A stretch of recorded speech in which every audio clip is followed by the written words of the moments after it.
As you guys know, we're not doing an episode today because the storm's coming in, which we're not sure what that's going to do. I guess we'll find out. But anyway, we previously did an episode on Kamala Harris for patrons, but now I guess we're going to do it for everybody, right? I guess. Yeah. I guess that's the idea, right? I don't know. Scotty just called me and he's like, Could you hey, film would you film something? like an intro for this Kamala Harris thing? I'm like, yeah. And this is it. So, anyway, enjoy. We're sitting here in my bachelor pad with like 19 animals. We're like, okay, yeah, we'll film something. Go ahead. Yeah, why not? Enjoy Kamala Harris. Yeah, Kamala Harris. I mean, obviously she's up in the polls, so it's more relevant than ever. Check it out. It's an exploration of whether or not there's any reason to vote for her. Spoiler. No.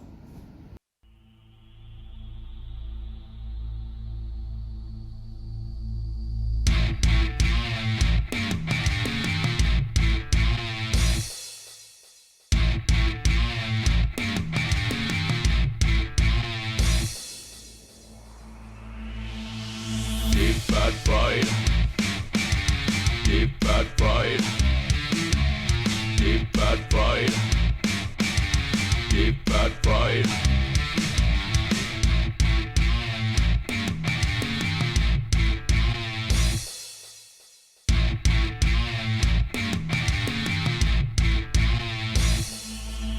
Deep fat fried. Deep fat fried. Deep fat fried. Deep fat fried. Deep fat fried. Deep fat fried. Deep fat fried. Deep fat fried.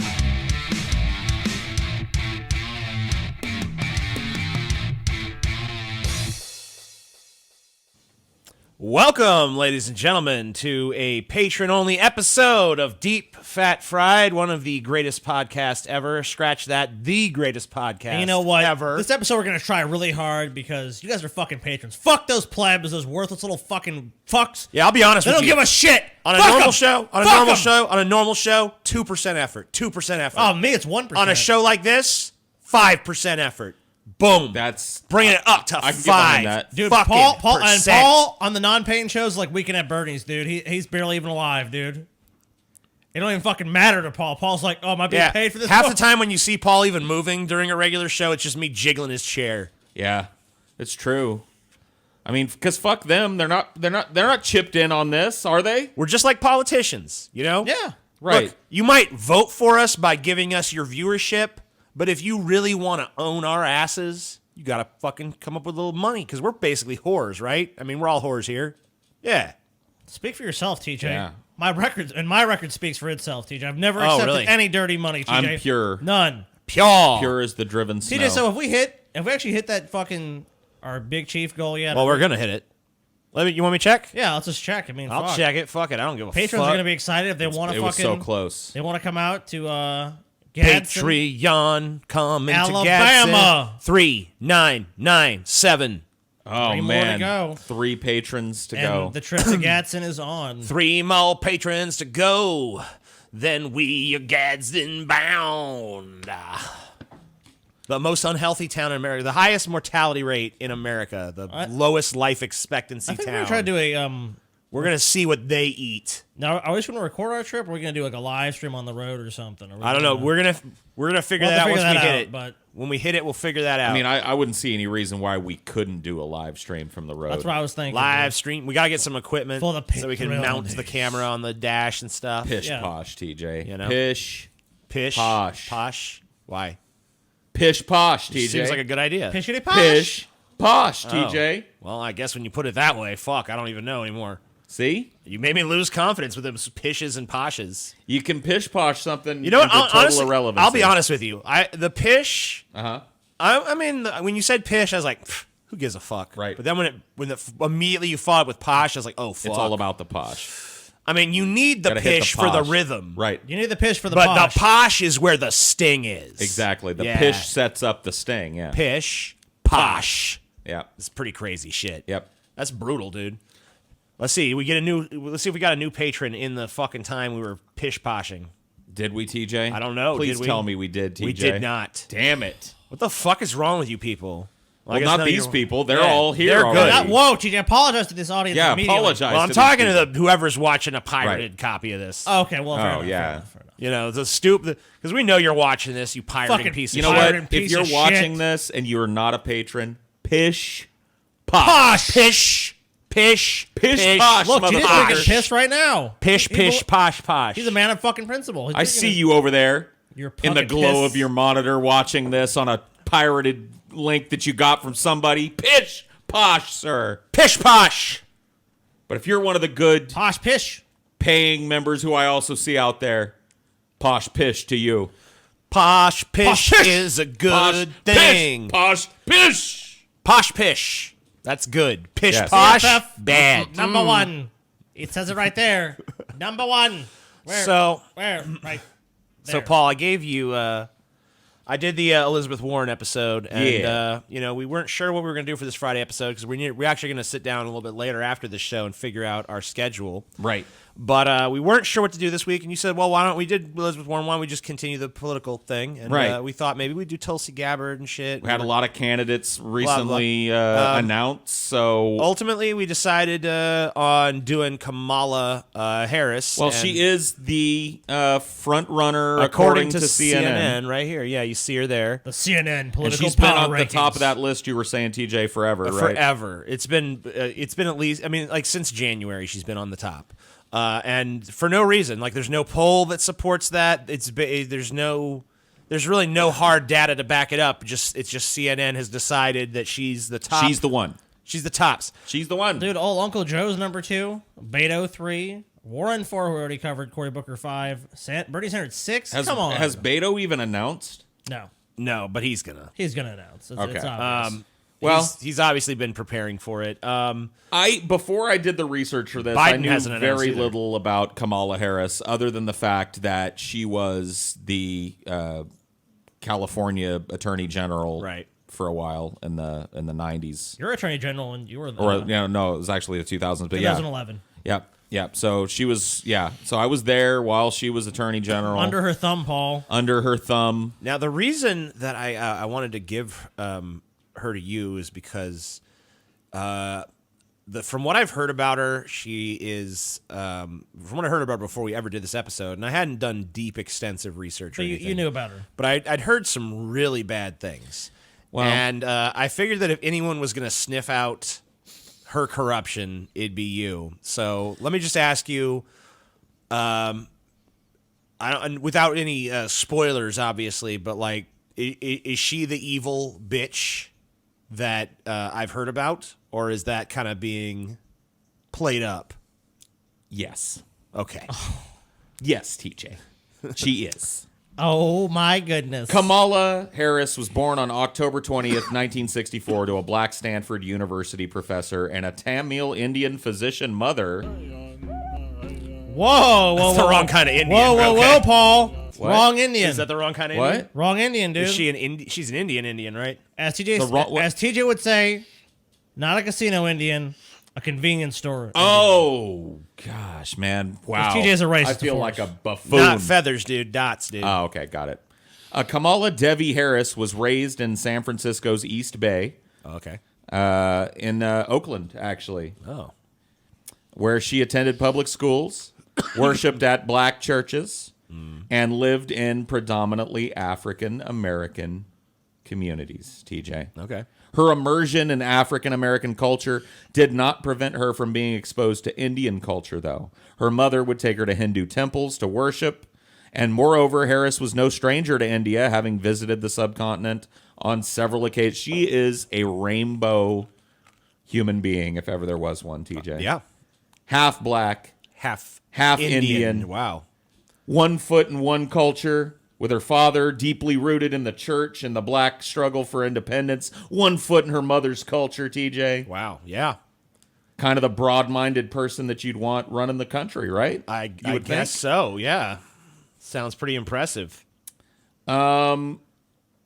Yeah, she's gotten a lot of comparisons, I guess, to President Barack Obama because of her biracial background. But it says here that although Obama sometimes struggled with identity issues, according to his memoirs, Harris evidently didn't experience those growing pains. Right. She was pretty secure in who she was from the get-go, apparently. On the left, she kind of looks like a little Obama. If you told me that was Obama, I might believe it. Yeah, kind of. This is Obama as a baby. After graduating from high school, Harris left the East Bay to attend Howard University, a historically black academic institution. So, kept right on going. She earned a bachelor's degree from Howard in 1986, then returned to the Bay Area in Northern California. Upon her return, she enrolled at Hastings College of the Law. She earned her law degree. Following that, Harris proceeded to leave her mark on the legal area of San Francisco. So she quickly started to climb up the legal ladder. There was a little bit of controversy Was there? in her early career when she was, an appointee of a city supervisor in San Francisco named Willie Brown. Here's an article about it. Yeah. Go ahead and read it for us, TJ. Okay, so this is from the Los Angeles Times in November 29th, 1994. So this is quite a while ago when she's just starting out in her legal career. 2 more Brown associates get well-paid posts. Government, the Speaker this is a terrible headline. Yeah. The Speaker appoints his frequent companion and longtime friend to state boards as his hold on his powerful position wanes. Sacramento, Assembly Speaker Willie Brown continued his rush to hand out patronage jobs while he retains his powerful post, has given high-paying appointments to his former law associate and a former Alameda County prosecutor who is Brown's frequent companion. They're insinuating a sexual relationship. They come out right and state it. Oh, do they? Okay. Brown exercising his power even as his speakership seems near an end. So this guy's embattled at this point, I'm Yes. guessing. Named attorney Kamala Harris to the California Medical Assistance Commission, a job that pays $72,000 a year. That's 1994 money. Yeah, that's a hefty sum of money even today to Scotty, make yearly. Scotty, maybe you could figure that out real quick with that. What is that in today's what that is in bucks? today's dollars. Okay. Harris, a former deputy district attorney in Alameda County, was described by several people at the Capitol as Brown's girlfriend. In March, San Francisco Chronicle columnist Herb Cain called her the Speaker's new steady. Harris declined to be interviewed Monday, and Brown's spokeswoman did not return phone calls. Harris accepted the appointment last week after serving 6 months as Brown's appointee in the Unemployment Insurance Appeals Board, which pays $97,000, whatever. So basically, the cumulative rate of inflation from 1994 to 2019 would be so at that time it'd be $72,000. Now you'd be looking at $122,289. Wow. All right, so we're talking about Six-figure salary. Yeah, we're talking about today making 122. So, and this is a position now With full benefits too, of right, course. and So, it's a government job, so it's of course there's very a California pension fund. Right. Now, there's not a lot about this out there. I found this one little article about it, and I couldn't find anything with her talking about it or refuting it. Nobody seems to ask her about it, and I don't really know that there's anything here. Yeah, it's an insinuation that she might have had a relationship with this guy. Wikipedia felt strong enough to say that it was indeed a relationship at one point. right, and it looks here. I mean, it looks here that it's pretty well known. If it's not outright out there, it's an open secret that this is happening. And it says like right there, Harris accepted the appointment last week after serving 6 months as Brown's appointee to the Unemployment Insurance Appeals Board, which pays $97,088 a year. So she was making more like I mean- almost $200K before. I mean, so she's just hopping around these Yeah. committees. Well, it said she resigned from the unemployment board and was replaced, so she actually took a decrease in pay, but Yeah. maybe it's a It more was powerful probably position. it was probably something that positioned her better for her future because, like Elizabeth Warren, who we covered at the beginning of this week, her life has that drumbeat about it of constant climb. I'm up, and up, and eventually she managed to climb her way all the way to the very, very powerful position in California and nationally of San Francisco District Attorney. the top cop in the Bay Area, a huge position for her, a very politically, it's a landmine of a political Right, job. because you're talking about the one state, maybe not the one state, but one of the states in America that's big enough to be its own country. It's that big of a state with that big of an economy where it's like a heavy hitter, not just Right. as part of America, but on its own. California is one of the few states in the Union that, if it separated from the United States, could function as its own self-sufficient economy in the world. Yes. And Easily, it is politically torn. It's thought to be a huge liberal bastion, but that's not true. It has a huge conservative movement in it, and they're very powerful. They've taken the governorship a multitude of times. So it's a very embattled state and a very political position. And I thought, with her being the attorney general, I found a video of her giving a speech while she was San Francisco's attorney general, talking about kind of her vision on crime. And I thought maybe we could listen to a minute or two of it. And would that be this week, a conversation with Yep. San Francisco District Attorney Kamala Yep. Harris? Okay. Well, Kamala Harris is San Francisco's first woman district attorney and the first African-American woman to hold the office in California. Her new book, What? Really? to hold that off. Yeah. Okay. Smart on Crime, A Career Prosecutor's Plan to Make Us Safer, offers some new solutions to fighting crime in our communities. So welcome, Thank you, Kamala Belva. Harris. Thank you. We were talking about education over there just a few minutes ago. And in your book, education plays a big part.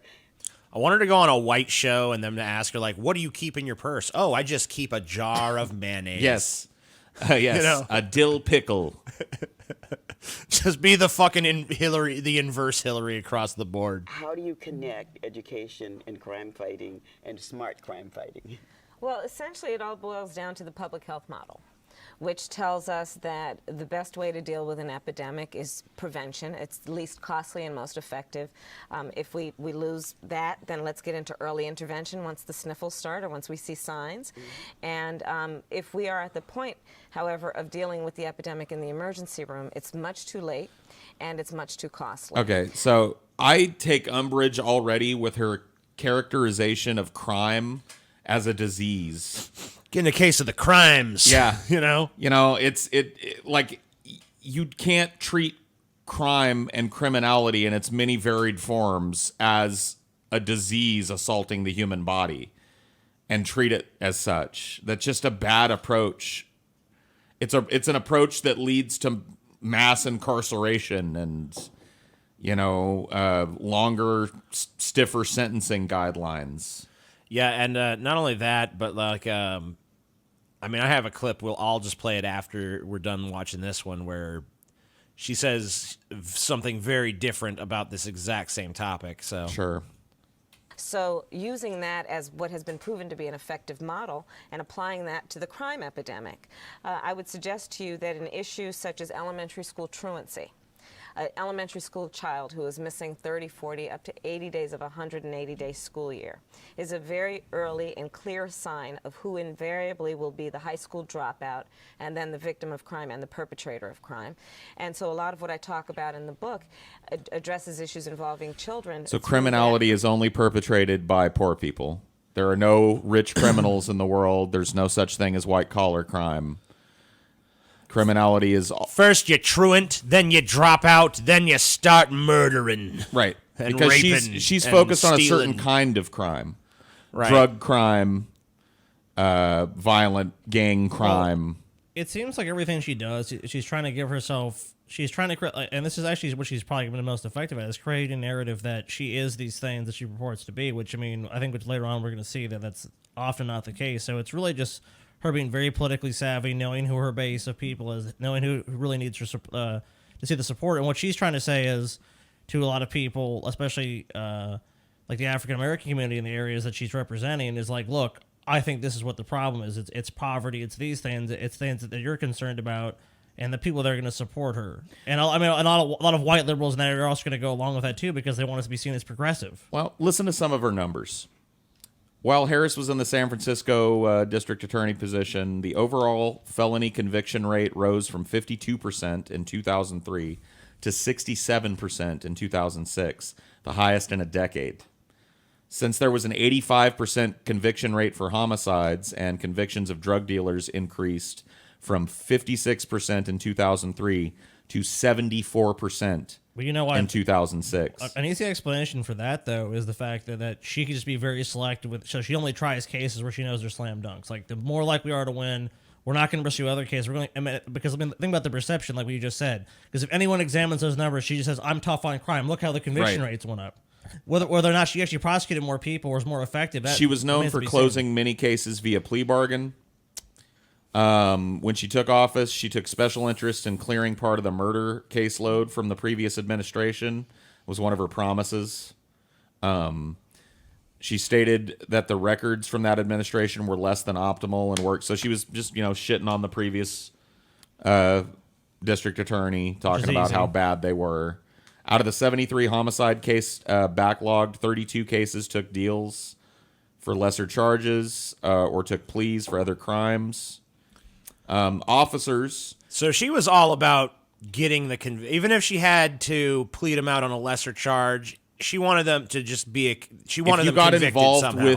If you got involved with the criminal justice system and you were in her fucking district, she wanted to make sure your ass was in jail. Right. Even if let's If it was, say you're facing 20 you've years, been charged you're gonna do 2 years. But yeah, let's say you've been charged with murder, but the evidence against you is kind of circumstantial and they think there's some chance you might get away with it.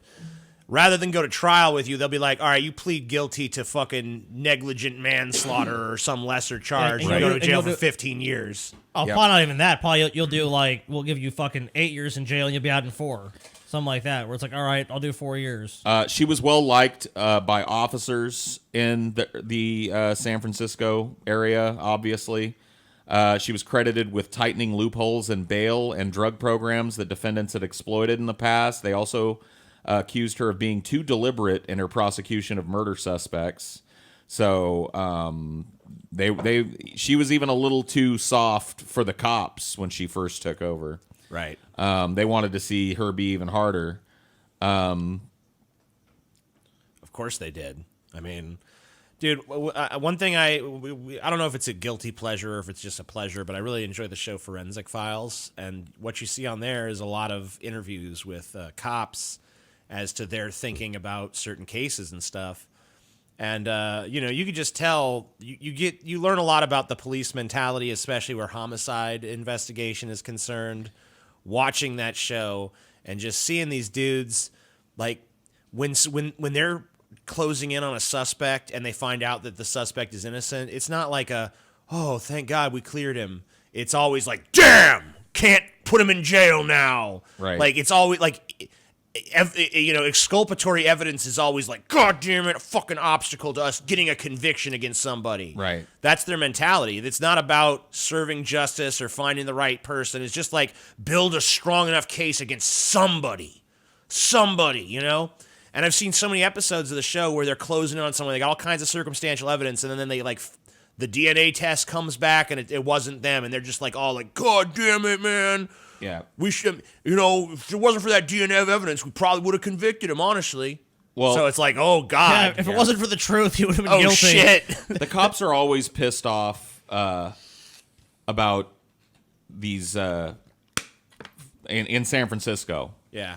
Because it has a historically low conviction rate for murder. It's got a very defendant friendly. You're talking about like a pool. liberal Right. bastion there. So the cops there are always grousing about it, and they took umbrage with that with her. But otherwise, she was pretty popular among law enforcement until one fateful day when a cop was killed.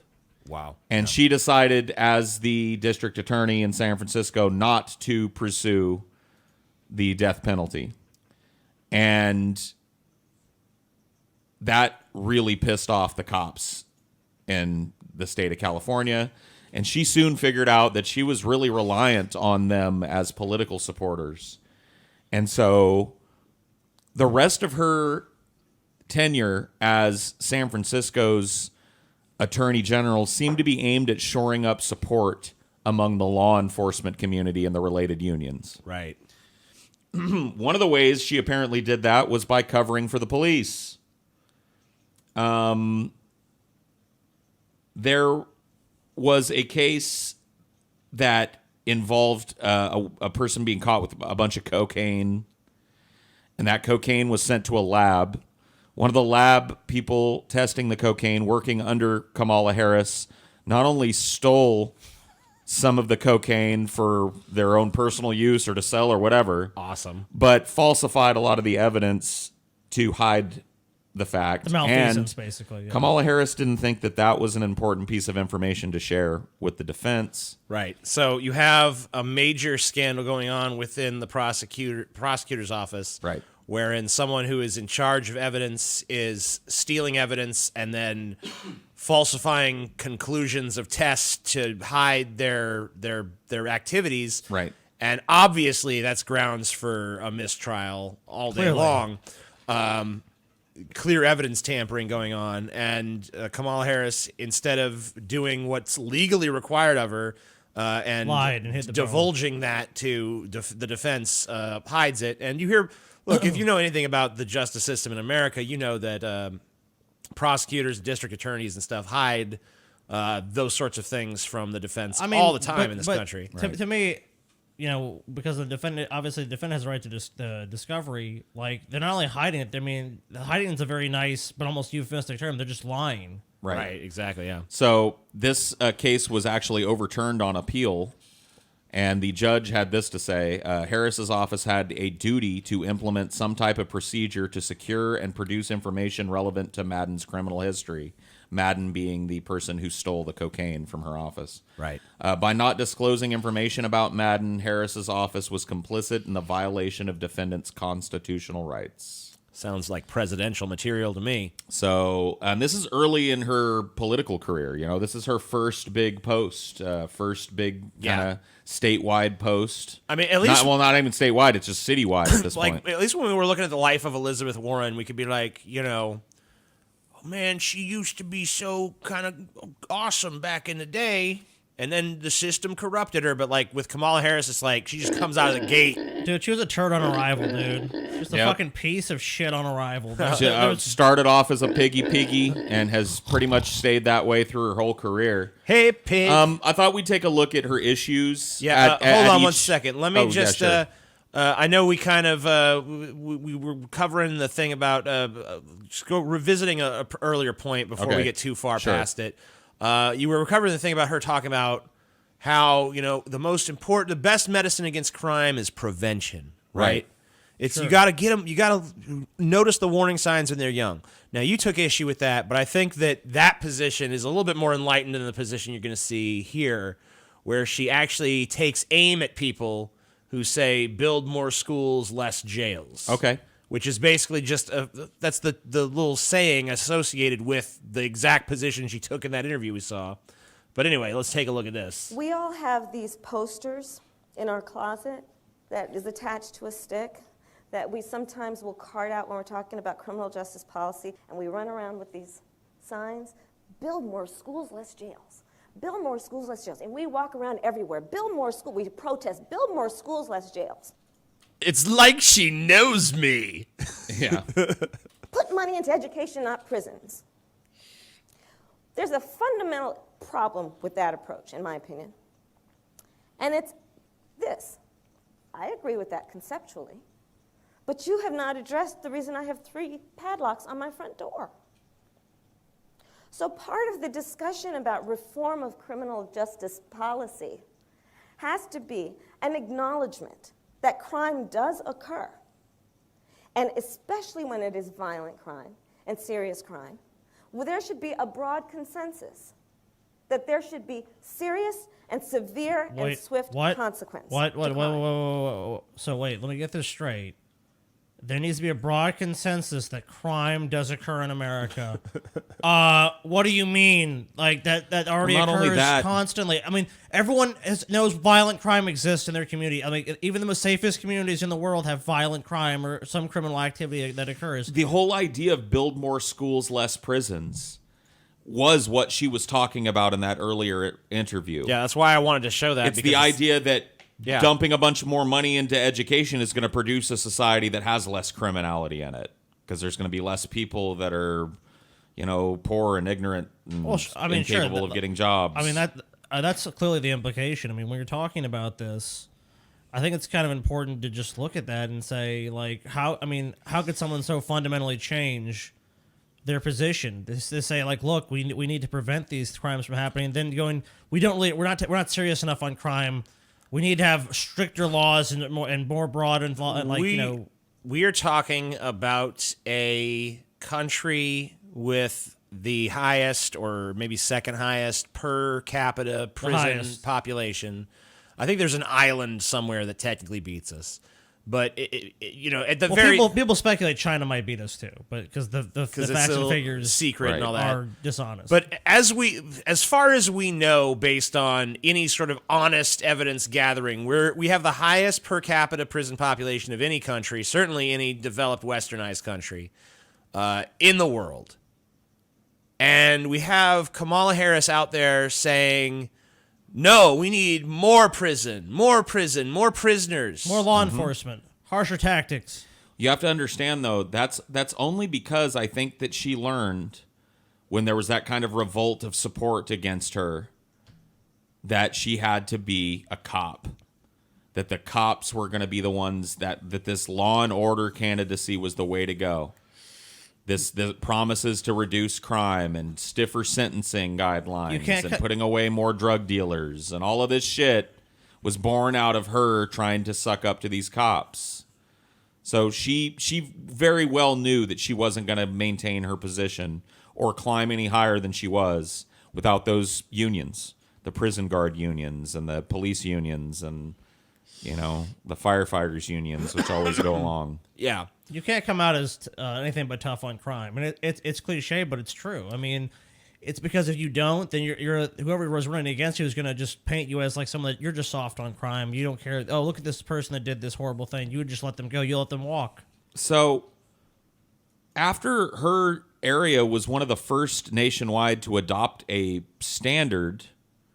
Oh, wait. Well, sorry. She's pro-gay marriage. Okay. I was going to skip over that. Well, no, I accidentally skipped over this, but she's pro-gay marriage. So it's interesting to know. We can tell from the issues at this point, but she's in San Francisco. Right. One of the most pro-gay places in the world. I mean, you can't have... She can't be a San Francisco politician and be anti-gay. Right. So this is a story from the time when California had just passed Prop 8. So she's coming out. In fact, I saw pictures when I was looking for pictures of her marching in gay parades and shit. So she's actually remained very consistent on that point. If it's an important thing to you that you have a candidate that is a strong tradition of pro LGBTQ rights, she definitely has that. She's got that. Well, there you go. If you're a single issue voter and that's all that matters, then I guess she's got that. At least from her public life. Right. Yeah. So after her district was one of the first to adopt nationwide body cams for police officers. Or district-wide. Yeah. District-wide, sorry. She came out against nationwide body cams in a strange position that seemed to walk the line of trying to please statewide for someone cops, for someone described as a progressive prosecutor, self-described. That's something she applied to herself. Yeah, she did. And some people have run with it, but it's bullshit. It's a fucking fantasy. But I mean, how could you possibly make that argument when you're not even in favor of body cams, which the ACLU and many other progressive organizations she is in favor of it. Locally in San Francisco. Yeah, but not nationwide. But she goes this route with it. She says, I, as a general matter, believe that we should invest in the ability of law enforcement leaders in specific regions and with their departments to use discretion to figure out what technology they're going to adopt based on needs they have and resources that they have. So basically, she's just covering her ass. She's saying, look, I did something politically popular in San Francisco, but that doesn't mean I support it statewide. I support the local community's right to choose whether or not they need these body cams. So she's not really for body cams. She was for them because it was a popular position to be for in San Francisco. San Francisco. She's worse than Hillary. She's literally worse than fucking Hillary. Yeah, she hasn't even gone to her next level yet. Here's why. Because at least when Hillary burst onto the fucking scene, like Hillary's big first initial political issue was like universal health care, when she was first lady. And then, like we saw that thing with Elizabeth Warren where Hillary at one point sat down and said, hey, this bankruptcy bill is unfair to families. I'm just going to kill it. Hillary took at least a little while, like a few decades in politics, to turn into the monster that she is today. Well, I will tell you this. A lot of Kamala Harris's positions are cloaked in a lot of positions that liberals would love. Oh, yeah. I didn't mention a lot social of issues. Standard social liberal issues, but she's gold standard on that stuff. The one area that she shines the worst, I think, in that is her law enforcement background. Her and criminal that's justice shit. And that's really what we cover the most here. But let me ask you guys a question. Scotty, you ever play hooky from school? Oh, yeah. How about you, TJ? You ever play hooky from school? Not really. You ever skip school? You never skipped school? You never ditched school? No, I was a good boy. Shut up, TJ. I was. All right. Well, I know I played hooky from school. Me and Scotty, we going to jail. What? Well, not us, our parents. Parents could face expensive fines and jail time if kids miss school. In a strange move that I can only imagine was on the face of it, this is a bad fucking idea. It seems like it was designed to not only piss off every poor person in the state, but also funnel more people into prisons. Wow, so a double win for Kamala there. Yeah, you can read a little bit of this article if you want, TJ. As of the new year, California parents face prosecution, fines up to $2,000, and even jail time if they don't make sure their kids attend school regularly. The new state law took effect on January 1st and was signed into law last September by former Governor Arnold Schwarzenegger. It's a strict law which upholds 3 designation for kids who chronically miss school. A truant is any student who is 30 or more minutes late to class or on more than 3 school days. A chronic truant, any student who misses more than 10% of school days without a valid excuse. A habitual truant is a truant who continues to miss class even after school officials attempt to reach out to the student. Parents of kids who are chronically truant can be found guilty of a misdemeanor and face a series of fines and punishments, starting with a $100 fine for the first conviction and ending with a year of incarceration and up to $2,000 for parents of chronic. Yeah, I'm sure the kid's going to be so much better off with their parent in fucking prison.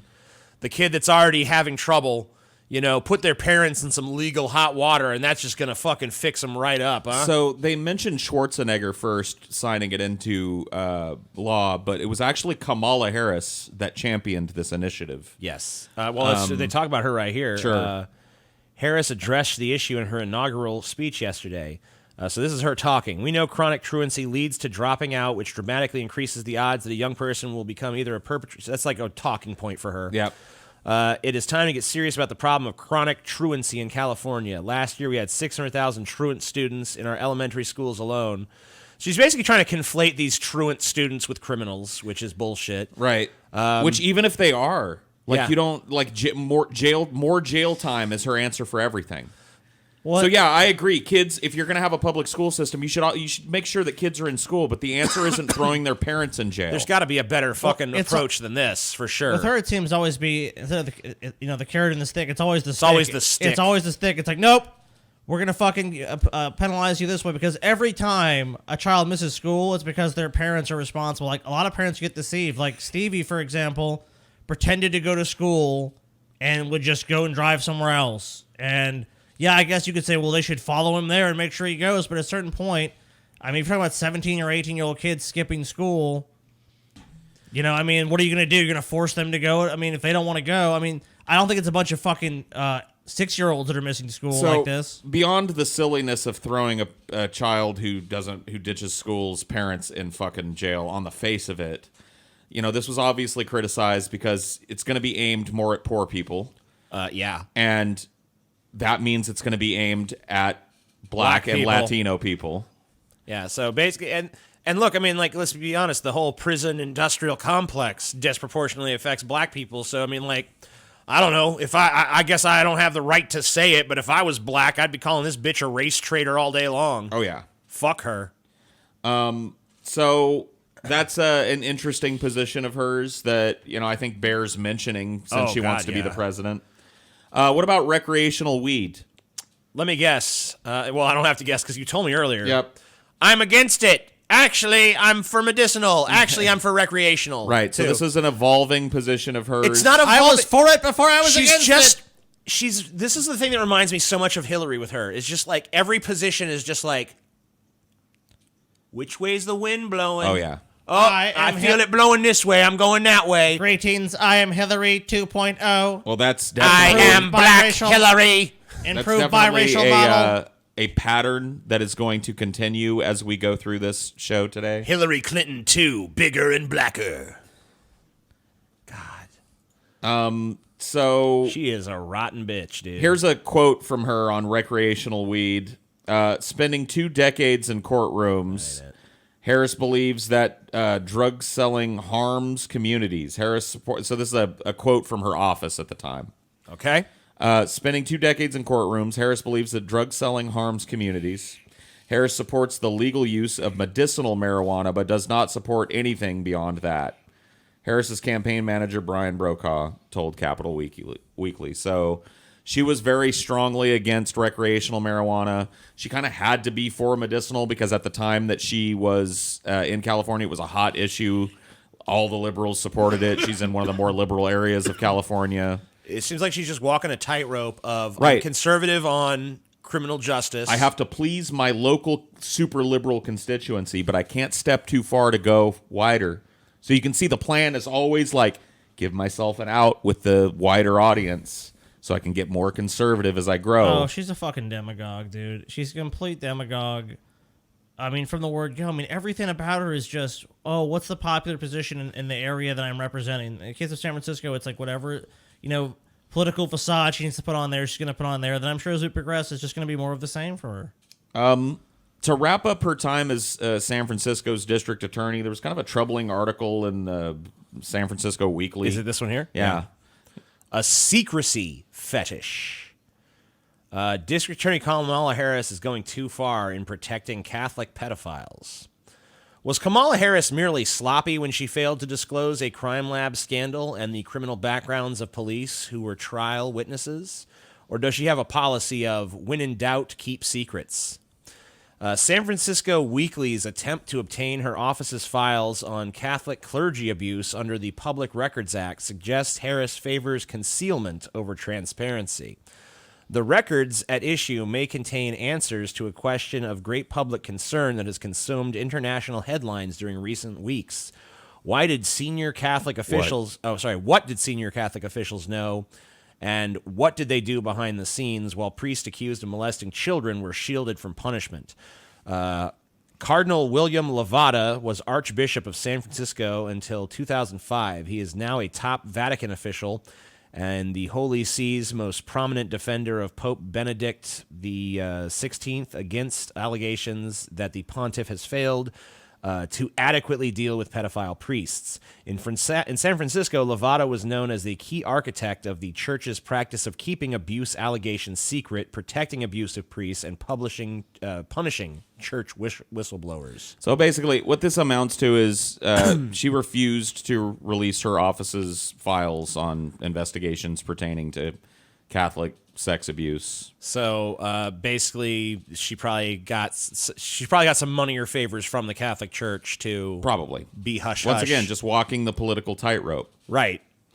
So, as you can imagine, somebody with this kind of mind and this kind of political ability, because think about it, from a certain detached perspective, you got to respect somebody that can keep one foot in loony lefty liberal land and the other foot in I'm going to be a national politician land. You know what I mean? Yeah, which is clearly, look, just like with Elizabeth Warren or Hillary Clinton, like, it's pretty obvious that very early on in these people's careers, they had national presidential ambitions. And I'm sure many politicians who enter politics do, because that's the highest prize in all the land, is to be president. And, you could just see that she is a ruthless climber. She's constantly, if you visit her 1 year and you go 5 years later, she's always in a higher position than she was before. The climbing just doesn't stop. It was the same when we looked at Elizabeth Warren. I'm sure it'd be the same if we looked at a lot of these politicians. You have to look at it too. Up. she's a biracial woman that gets elected to office there. So, like, in a very progressive area, people are going to be very reticent to criticize that because they're going to be, the perception of you is then going to be, oh, you must be racist. You must have some problem with a woman of color being in power. So you have that as another factor that a lot of people are just going to go like, well, this is what we need. This is the kind of person we need to represent us. And it's show also, this change. you know, and she had no control over this, but it's also a time in our history when a politician like her is a really hot commodity. It's true. Female, biracial.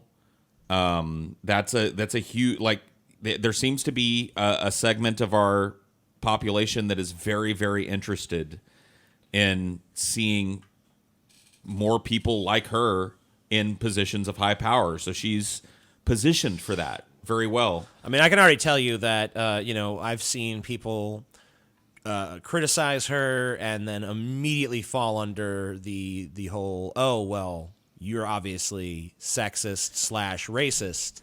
There's no way you could actually have a substantive disagreement with any sort of policy positions that she's taken or anything with her character. It's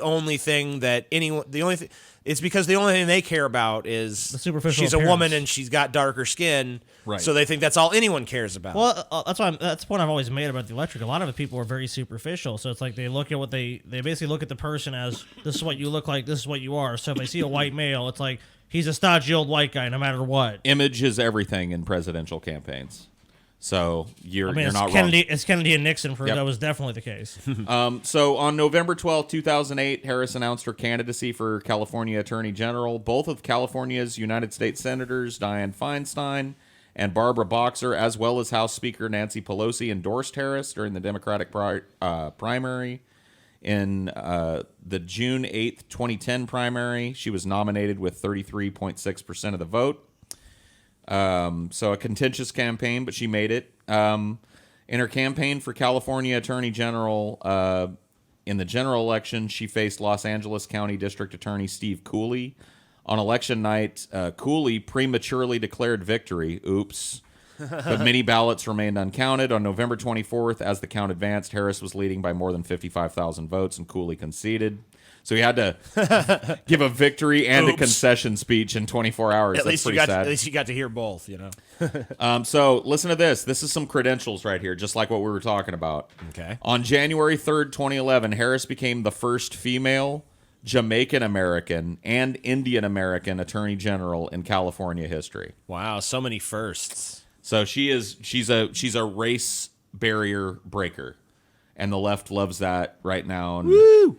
So, you know, there you go. If only she wasn't a piece of shit, that'd be so much better. So we talked a little bit about her opposition to the death penalty and how it went through some phases. Well, here you go. Here's this is an article here. California AG Kamala Harris to appeal ruling against death penalty. Now, you were talking earlier about a time where she opposed the death penalty for a cop killer, and Yes. it actually turned some of her cop constituents against her, and she never made that mistake again. So it was actually kind of a ballsy move. We can talk about a little in a little more detail. Let's do that. In 2004, 4 months after she took office in San Francisco, a 29-year-old police officer, Isaac Espinoza, shot and killed on patrol. The city's police union was urging Harris, obviously, to seek the death penalty for the suspect. 3 days after the death, Harris announced that she absolutely would not. More than 2,000 uniformed police officers packed St. Mary's Cathedral for the funeral.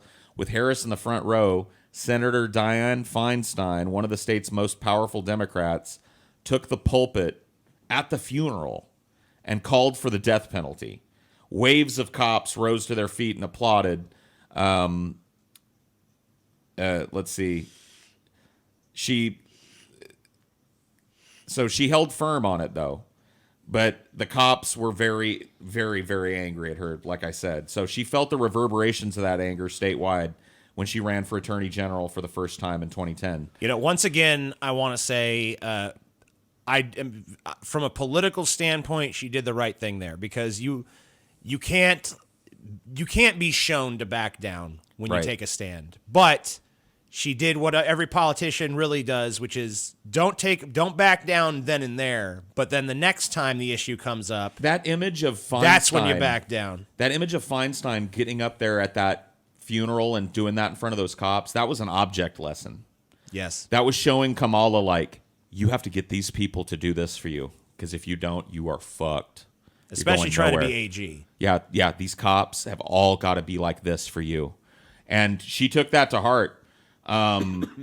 So when she ran and eventually squeaked by into the Attorney General's position, Right. only one law enforcement group endorsed her. And she barely beat her Republican opponent. Once she was in office, she made a point of building bridges. And some of the law enforcement leaders I spoke to praised her support as they saw it. There was a city attorney general named Rackhouse in Orange County that she supported, even though there was wide-ranging evidence that he was fucking tampering with evidence and people under him were. Right. And the law enforcement community loved that. They saw it as an implicit, like, she's got the back of a fellow cop. They also said she reassured them with the death penalty. In 2014, Harris appealed this federal judge's That's the one decision. we're looking at Right. here. California AG Kamala Harris to appeal ruling against death penalty. So I don't. You want me to read it, or you want to just I mean, the summary is that, and it wasn't even one that would have required California to strike down the death penalty. It was just, it could have been used as precedent in a future case. Right.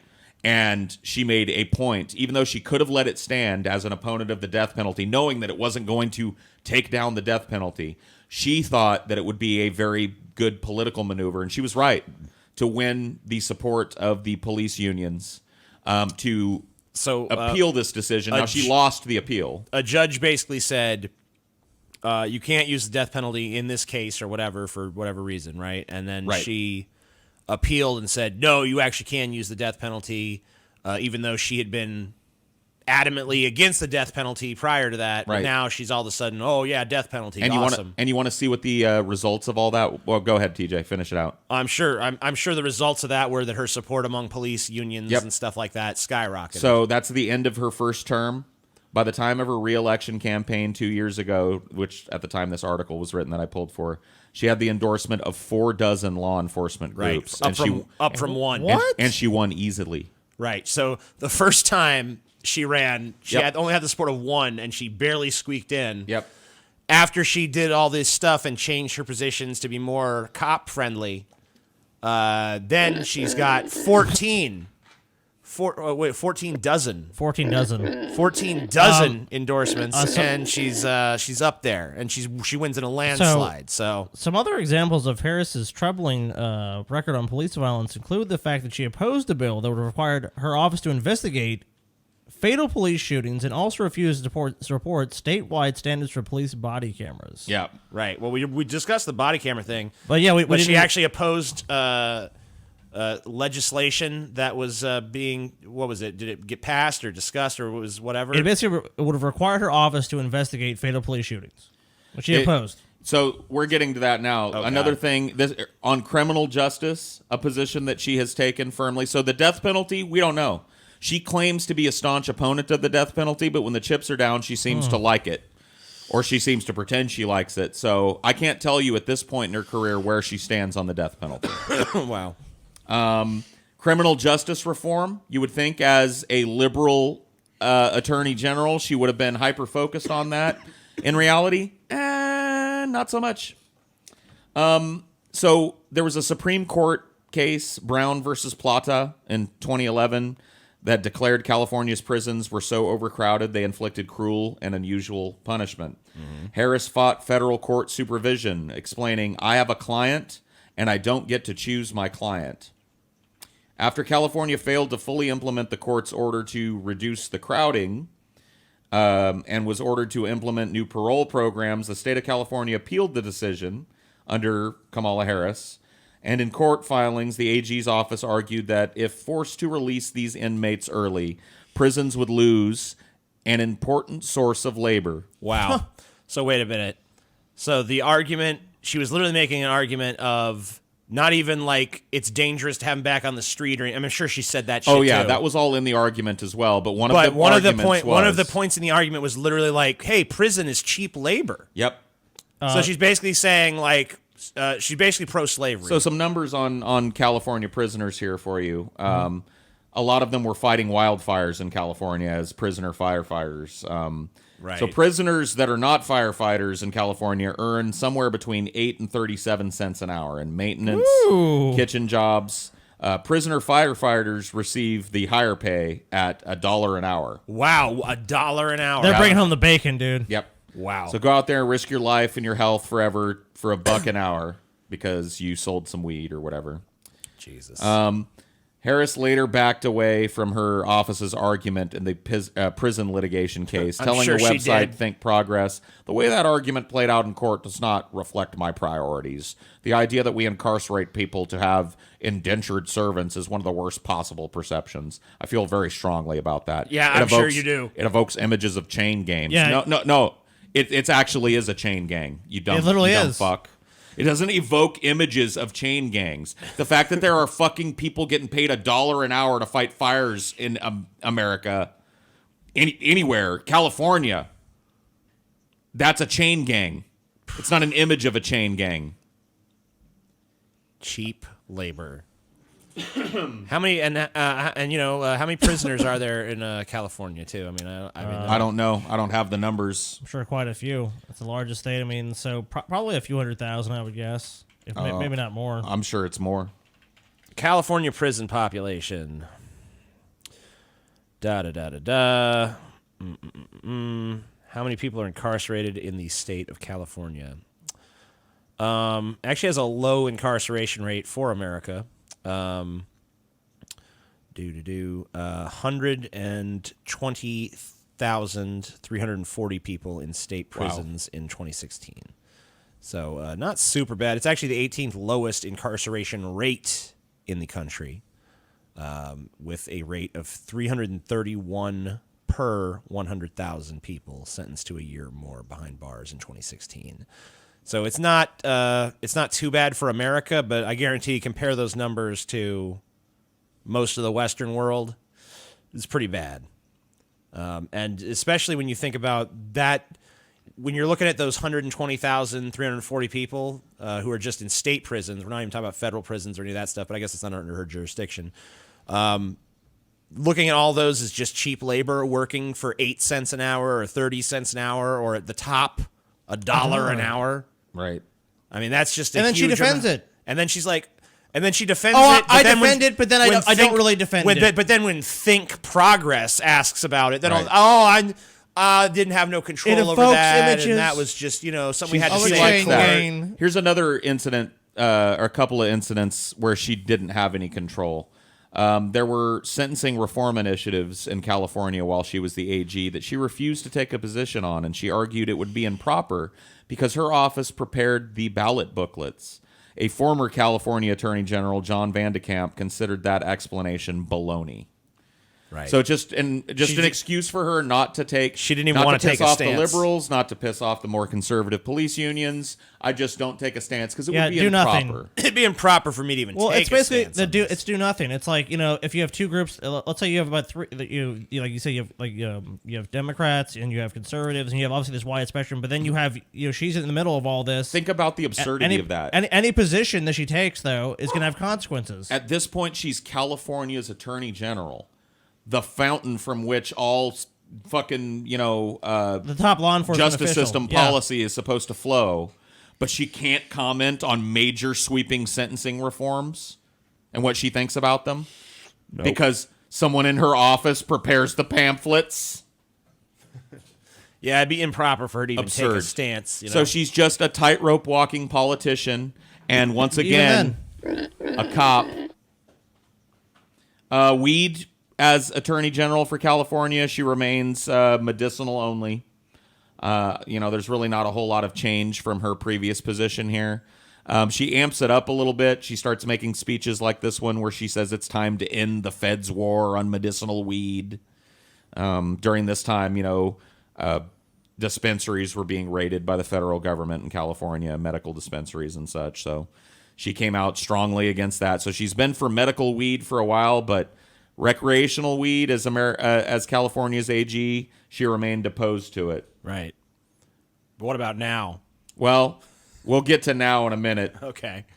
One last thing. Well, maybe not last thing. Yeah, one last thing before we move on to her next climb up the political ladder is that as Attorney General of California, Kamala Harris seemed to think that prosecutor misconduct was really not that big of a deal.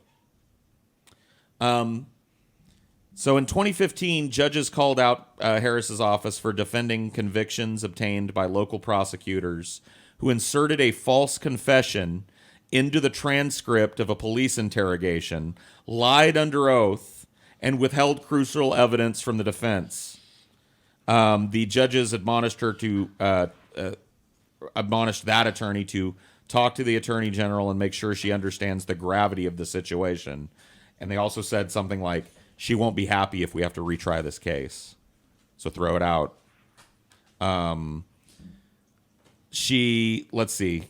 It just goes on and on. Harris says that as a career prosecutor, she takes allegations of misconduct very seriously. Oh, yeah. It's just so evident. Which is why she, of course, remained in support of these dudes that inserted a false confession. Harris has also been criticized for her response to accusations of misconduct by prosecutors and sheriff's deputies in Orange County. 2 years ago, Scott Sanders, an assistant public defender in Orange County, discovered hidden records showing that the sheriff's deputies in the local jails were placing coveted informants in cells next to inmates who were awaiting trial, and for decades maintaining a secret database about them. So the cops spying on people that are about to go to trial, trying to overhear them talking about something that can be used in a case, and they had decades of records of these conversations for prosecutors to dig through. The district attorney's office also appears to have repeatedly failed to disclose evidence from its own files on some informants. Defendants were convicted based on the testimony of informants whose credibility the secret record showed prosecutors and the public questioned. Well, it's almost like it goes two ways. It's like, not only does it help the prosecution, it helps the criminals, because the criminals can bribe the officials like, hey. All information, by the way, that during the trials was unknown to the judge or jury. Of course, so they withheld. Not even the evidence and judge information. knows about it. No, nobody in the trial knew about it. It was withheld. So just completely withheld from everybody. No one knows about it. One informant, labeled unreliable, helped convict a man who was executed in 1998 for a murder he insisted he did not commit. So he's convicted on... So one of the informants she was using was one of the guys that got that guy convicted. Well, we see now his why conviction happened before she was but in we now that job. see Before she why. was in that job. But still, she was still using that informant But who here's had the thing. been We now found see to why, be unreliable. We now see why she needs the police support, because in order to do all these shady deals, the police have to be basically her willing partners. Last March, following the revelations about the database, a judge described the performance of the Orange County District Attorney's Office in the murder case before him as sadly deficient and instructed Harris and her office to take over the case. Harris could have conducted a far-reaching inquiry. Instead, she appealed the judge's order on behalf of Tony Rockhaus. We talked about this earlier, Orange County's controversial district attorney, while promising a narrow criminal investigation into the case at hand. When I asked about it in January, Harris said, "We're not walking away." But John Van de Kamp and Erwin Chemerinsky, the dean of John Van de Kamp being a former AG of California, and Erwin Chemerinsky, the dean of the law school at University of California, Irvine, have effectively given up on Harris by asking for a federal investigation. Given up on Harris asking for a federal investigation. So basically, she buried it. She buried it, and they're like, okay, well, obviously she's in their pocket, so now we want the feds to come in and do this, because obviously she can't be trusted to actually do the job that we want her to do. She just buried it. So let's see. That, I mean, they're just case after case after case of her being on the wrong side of some of these cases, fighting for a defendant's right to have a retrial because new genetic evidence has come to light. Fighting against it. Fighting against it, right. Yeah. So basically, just across the board, if the police falsify evidence, she's on their side. If the police witness tamper or whatever shady shit they do, she's 100% in their corner for all of it. She's not willing to stand up against the police, even when they're doing wrongdoing. But, I mean, like, look, she's going with the path of political expediency. She's really not someone that wants to change the system. She wants to work within the framework that exists. So why would she do that? If she goes against the police, like, obviously they're not going to support her office and the things she wants to do, be that political, be that actually help her make the cases. They can say, oh, the police lost evidence for your case. That's the big case you're going to make, you know. There's so many different factors and vectors that they can attack her from. It's way better for them to be her friends than her enemies. So she wasn't done climbing. No, of course No. not. She's After still Senator Barbara Boxer announced her intention to retire from the United States Oh, Senate no. at the end of her term in 2016, after which she would have served as California's junior senator for 24 years. Harris was the first candidate to declare her intention to run for Boxer's seat. Media outlets reported that Harris would run for Senate on the same day that Gavin Newsom, California's lieutenant governor and a close political ally of Harris, announced he would not seek to succeed Boxer. So it was clearly, she was kind of coronated Barbara Boxer's replacement. Hey, and who's the governor of California now? Now, I don't know. At the time, it was Jerry Brown. The guy's name you just read, Gavin Newsom. Oh, Gavin Newsom. Huh. It's almost like they traded political favorites there. Yep. In the June 2016 primary election, with the results detailed at the county level, Harris won 48 of 58 counties. She was opposed by Congresswoman Loretta Sanchez, also a Democrat, in the general election. This really assured that the seat would stay in Democratic hands. Well, yeah, if your choice is a Democrat or a Democrat. Yep. And it was the first time a Republican did not appear in a general election for the Senate since California began directly electing senators in 1914.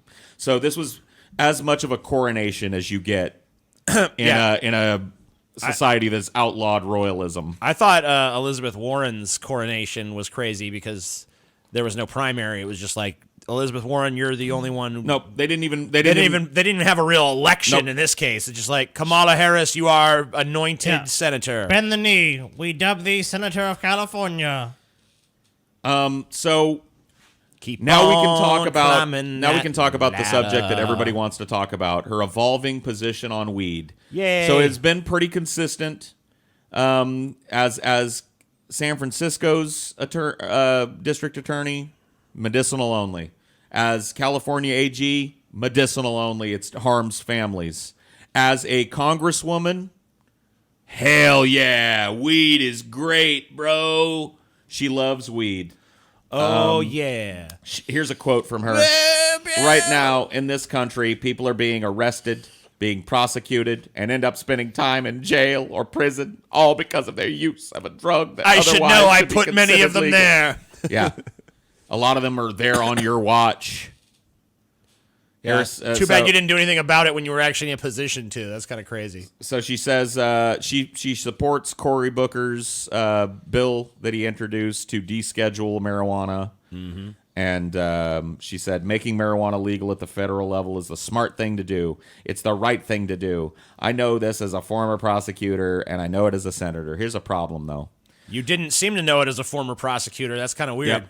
As a former prosecutor, you prosecuted a bunch of weed cases and oversaw the prosecution and supported the prosecution of a bunch of weed dealers and weed users. So why the compassion now? Well, the worm has turned, hasn't it, in America? Yep. Most people, 62% regardless of of Americans, party line, support recreational weed. 62% recreational. I'm sure the medicinals So even look higher. who probably supports in the it when they're campaigning now. Yeah, Kamala especially Harris. since she knows that you're not going to win. I mean, at least you're going to have a much tougher climb, which I know that's the important thing to her, is climbing. Hey there, fellas. Want to buy some weed? I got some weed here. What's that? I love weed. So I've always loved weed. she got caught in a funny lie on this issue, actually. Yeah, this is a full-blown fabrication. So she went on a show called The Breakfast Club, which is a popular hip-hop morning radio show. That's right. Charlemagne the God is on there, and she was there. And, of course, they got to bring up the weed. What do you think about the weed? The weed. And she's like, oh, yeah, I've smoked weed, and I did inhale. So she admitted she didn't take the Clinton route. She said she smoked weed. She did inhale. She also said she liked grooving out to some music. Yeah, some while music. listening to weed. When she was in listening to weed. Listen Smoking to weed. that weed. Let's listen to some So weed. she claims that she Yeah, smoked Paul weed. was listening to some weed earlier, I guess. Yeah, well, I'm still listening to it, apparently. she said that while she was in college, she liked to kick back, listen to some Snoop Dogg, listen to some Tupac Shakur. Snoop Doggy Dog. The problem is that she graduated from fucking college before either of those dudes ever released an album. Yeah, she graduated in 1986. This is a cop. This is she's a plant, dude. Don't you guys see what she's doing? Snoop Dogg's first album, Doggy Style, dropped in 93, so that's 7 way years. after. Well, It's just 7 years, he dude. appeared on Dr. Dre's shit before that, but it wasn't before 1990. And Tupac, 1986 is when she graduated. Tupacalypse. Now. Tupac, 91. 91. So maybe neither of them had put out any public music in the 1980s. Maybe she found some underground shit, dude. Yeah, maybe she knew Tupac and She knew him. Snoop and Dre. And they're all like, them here you dudes. go, here's my freaking demo. You She'd know? fucking taken some of their demo tapes off some of these, thugs she'd arrested So and shit. while she claimed to be smoking weed, she was actually on her way to becoming the attorney general. She was actually a prosecutor, putting away weed dealers. I'm sure she was just chiefing big blunts every goddamn night.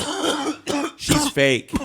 Oh, she's bullshit. She's a plant, guys. Like, this is a cop trying to get into a position, and she sees, like, which way the wind is blowing. But I'm telling you, if that wind shifts while she's in fucking public office, she'll put it right back to the Stone Age. This is a cop. Piggy, piggy, piggy. Okay, so that's just a funny I mean, it goes one, even, dude. I'll tell you what. If we actually start talking about the similarities between Harris and Clinton, dude, there's a lot of fucking people. You know what, though? I mean, I that think work maybe for there's some Harris now. authenticity to it because she does look stoned as fuck here. I mean, maybe now she's smoking it. Dude, someone should replace that pen with a fucking with a big old So blunt. if you're thinking like, hey, you know, 'cause put some we've smoke kind in of talked there. about the similarities between these two, but I think this fucking bears reading right here.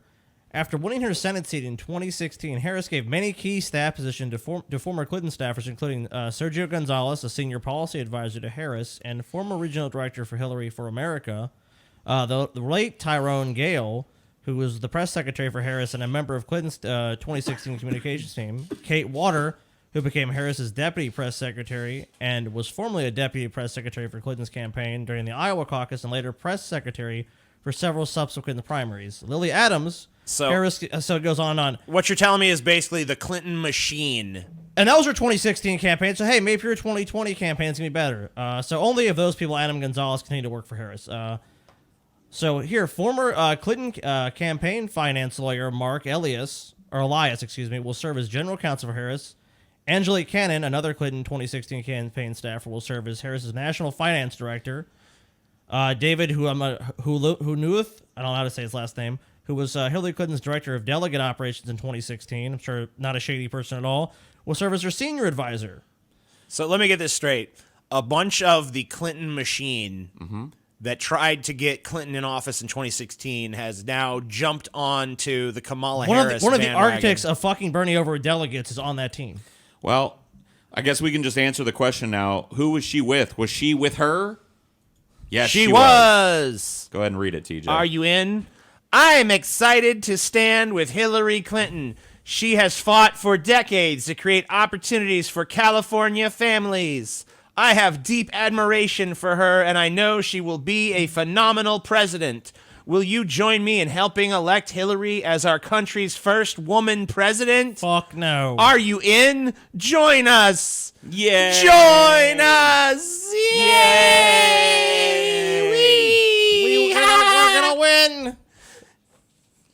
Fuck this. We're gonna win big. So, I mean, this is the death knell of any politician for me.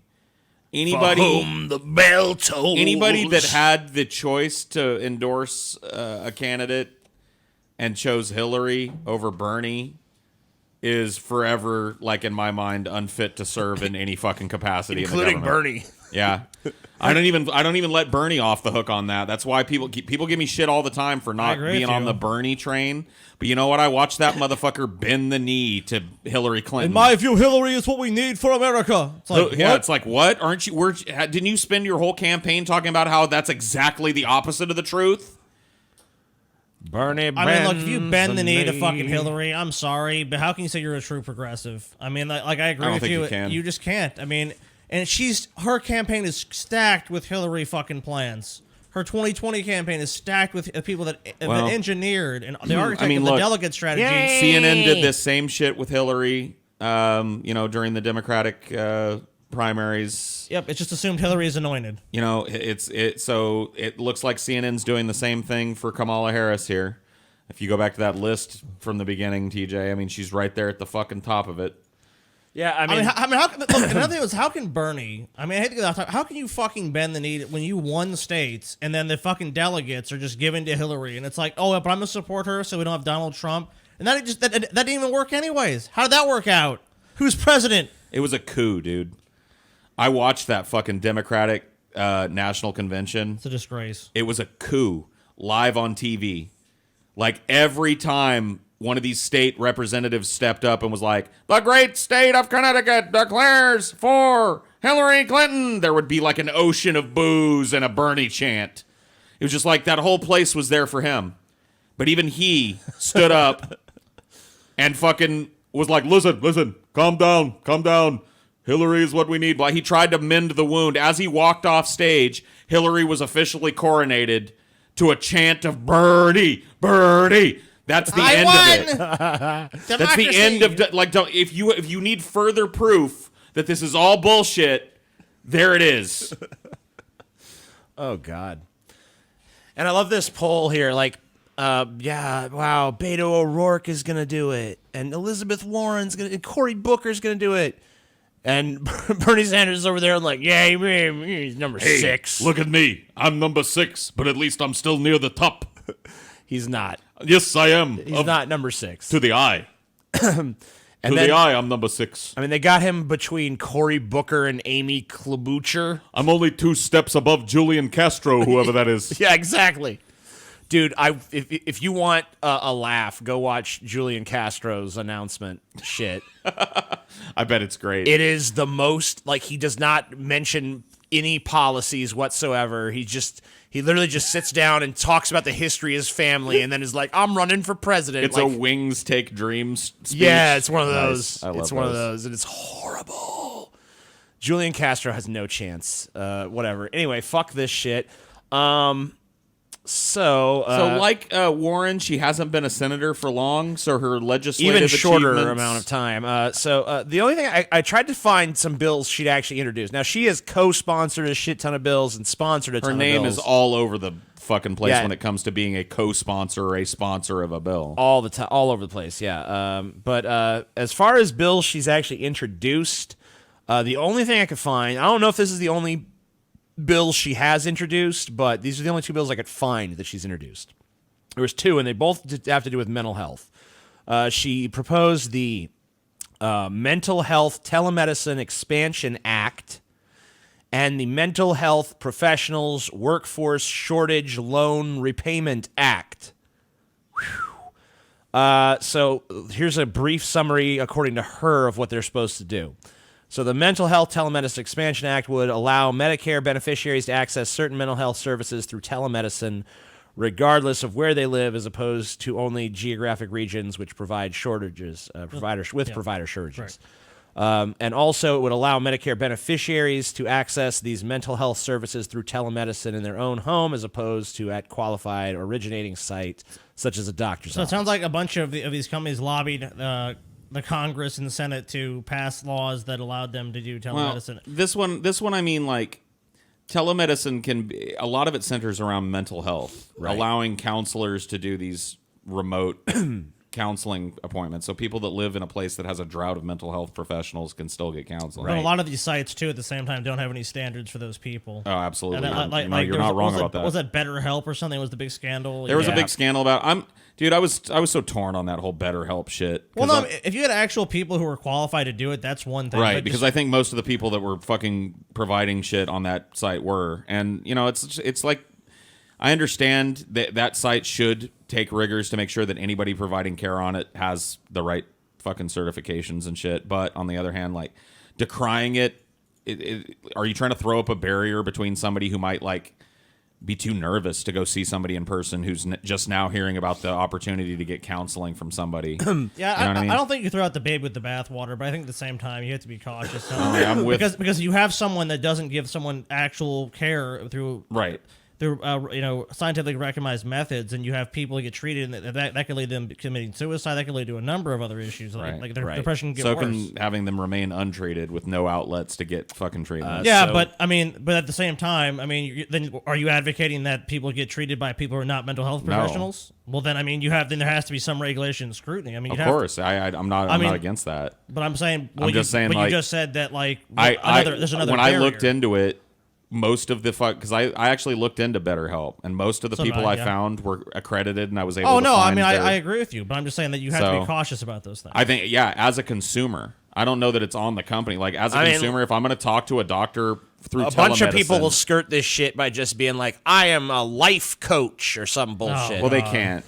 There's none of that on fucking BetterHelp. Yeah, though. There's no they don't have life stuff like coaching. that. Right, but I'm saying that does exist too. Wow. Sure. And that helps people just skirt any sort of mental health professional status because anyone can do that.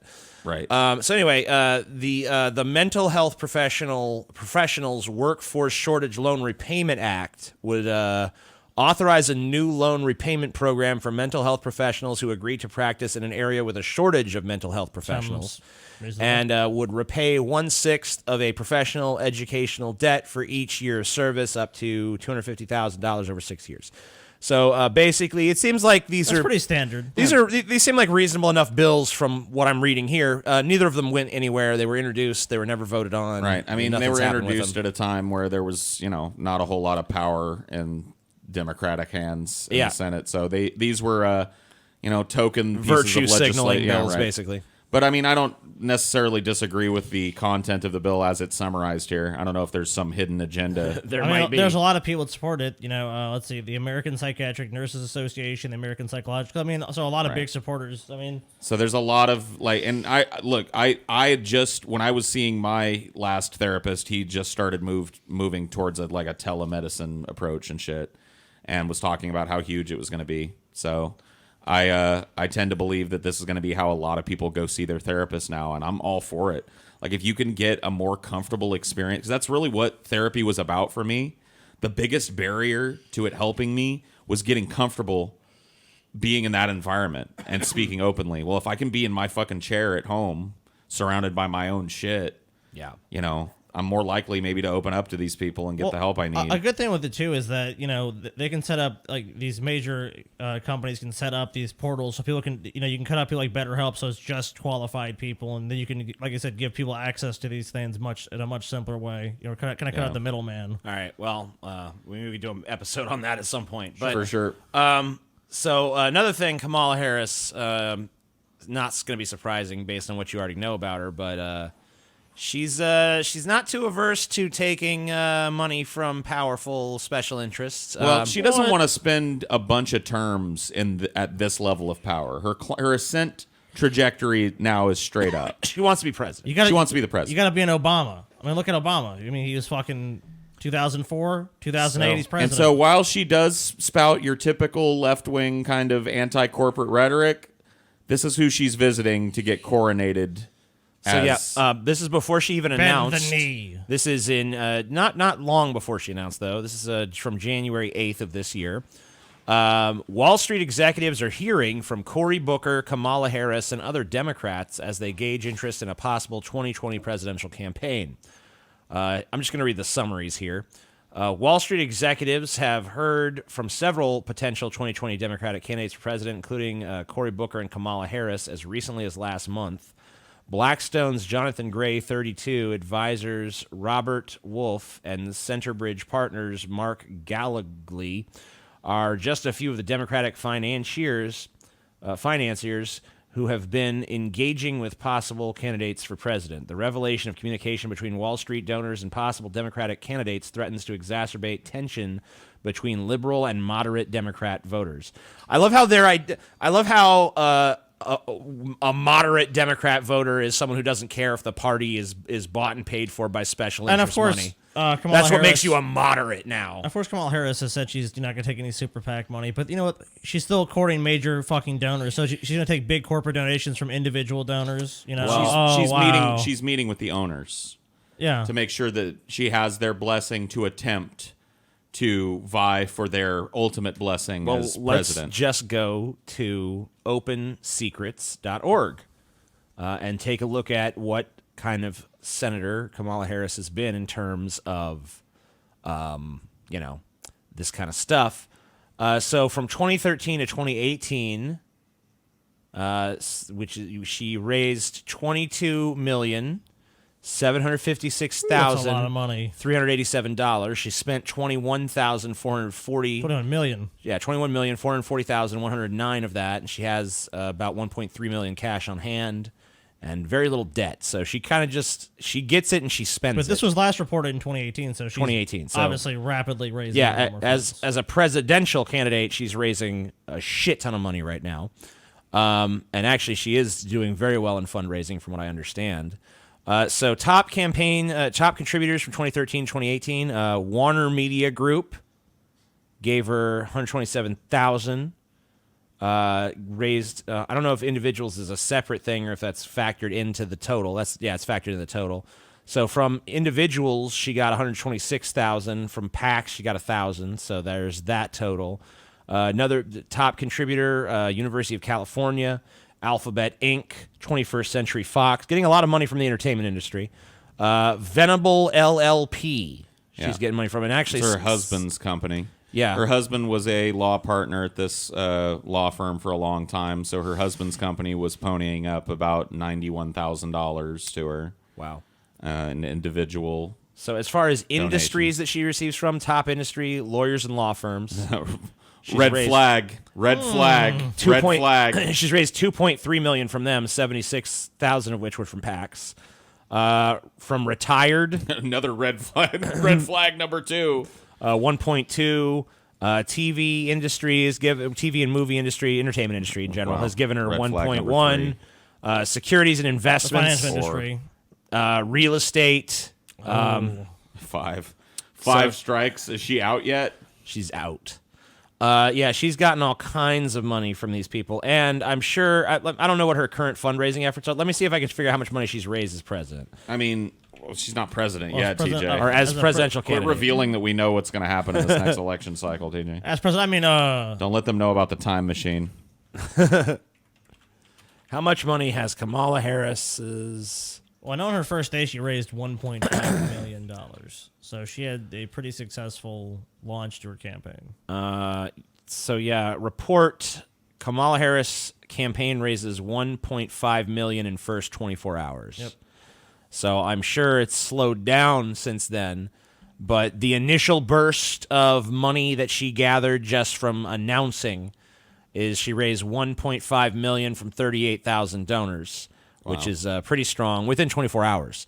Right. So it's about half again as much as she made, according to this website, which is obviously a little out of date, given that she just announced. Right. So just in the time since she's announced, she's going to raise a ton of money. But I mean, she's look, dude, she's got the Clinton money machine behind her. Yes. All of we read off all of those officials that were placed in important place. That's not accidental. The actual one Bernie person she hired was behind his kind of grassroots movement to raise all that money too. So she's going after the big money and the small money. She's going after all the money, dude. She's going after all the money. Does this mean that Clinton's not running? It could very well mean that. It is a strong indicator in that direction. I feel like that she's not going to run. But another thing that was Trump has been raising money since day one, so I don't know. He's been raising money a while. I don't know if any Democrat's going to beat him as far as fundraising.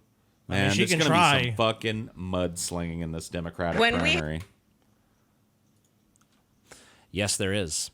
It's gonna be brutal, and look, all the stuff that we just talked about with Kamala Harris is going to be used against her in this campaign. Yeah. It's just a matter of, do the American people actually give a shit about all the fucked up shit there's going to be more scandals and more dirt to come on her too. I guarantee it. Oh yeah.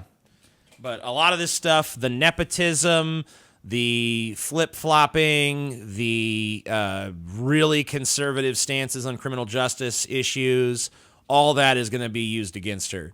Whether or not it's It already effective, is. who fucking knows? She has a progressive facade because if you look at the way she's raising money, I mean, she's saying, we're not going to take money from super PACs. But I'm going to court the biggest fucking Democrat financiers and donors in the world. It's like, come on. She's a phony, and if I was running a campaign right now, or if I was anyone's campaign advisor, the attack that I'd have for Kamala Harris is just like, we're going to frame her as the phoniest piece of fucking shit possible. Which she is. And it wouldn't be hard to do because she's totally that. I mean, she is definitely not alone in politics at the national level of being a candidate with her finger in the air trying to see which way the wind is blowing on every issue. No, she is definitely not. But that, to me, is a disqualifier. It's like if you don't have a set of principles that I can track, say what you want about Bernie now after he's bent the knee, but he's been pretty fucking goddamn consistent on a lot of issues that I agree with. He was a supportable candidate from where I stand. And look, the thing about why you want a politician to have principles, I mean, I feel like it should be self-evident, but it's like you want to know where someone truly stands so that you can actually predict what they're going to do. When you have someone like this that clearly changes what she believes for whatever is politically expedient at the moment, you just never know what kind of fucking deal she's going to make to fuck you on something that you thought she was with you on. Who goes on the Breakfast Club and lies about the fact that her fucking fame and wealth and achievement chasing ass was smoking weed and listening to rappers that wouldn't release their albums for 4 or 5 years. 7 years in some cases. Yeah, I mean, just ridiculous. If you want business as usual in Washington, if you want that same bullshit where it's like, I'm going to say things to you in public and then privately I'm going to reverse all those positions. If you just want the status quo, then this is the perfect candidate for you. If you want someone who's going to play by all the rules, is connected with all the insider politics, and it's just going to be the anointed Democratic candidate. This is just Hillary 2.0. We've already seen it. She stacked her campaign with a bunch of Clinton fucking campaign staffers. It's nothing different. It's the same fucking thing. Well, she's a law and order candidate at a time, but like an establishment law and order candidate, not a reform candidate, at a time where that's a hot button issue in America. So let's go ahead and just take a look at her. We're not going to watch her entire speech because she made a long one, but we're going to look at some of her speech here and watch her announcement speech, and then we're going to go ahead and give our verdict. Have true unity. No one will be subjugated for others. It's about fighting for a country with equal treatment. What about the firefighters in California getting paid $1 an hour? Aren't they being subjugated for others? That your office argued that if we started to release some of these people that were on minor offenses, that we would lose access to that labor pool. But she disavowed that later. So sorry about that. Collective purpose and freedom for all. Except for the people I put in prison, which were many, which were multitudinous. No freedom for them. Yay, the empty promise of freedom, yay! That's who we are. That's who we are. And so, I stand before you today.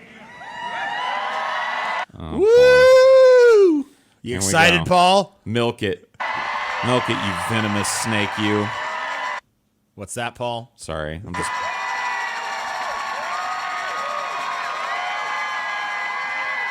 I stand before you today, clear-eyed about the fight ahead and what has to be done.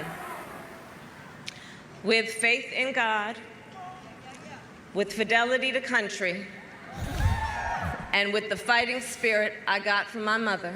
Oh my God, can you pander anymore? I stand before you today. Gross. Can I pander to as many groups as possible? For President of the United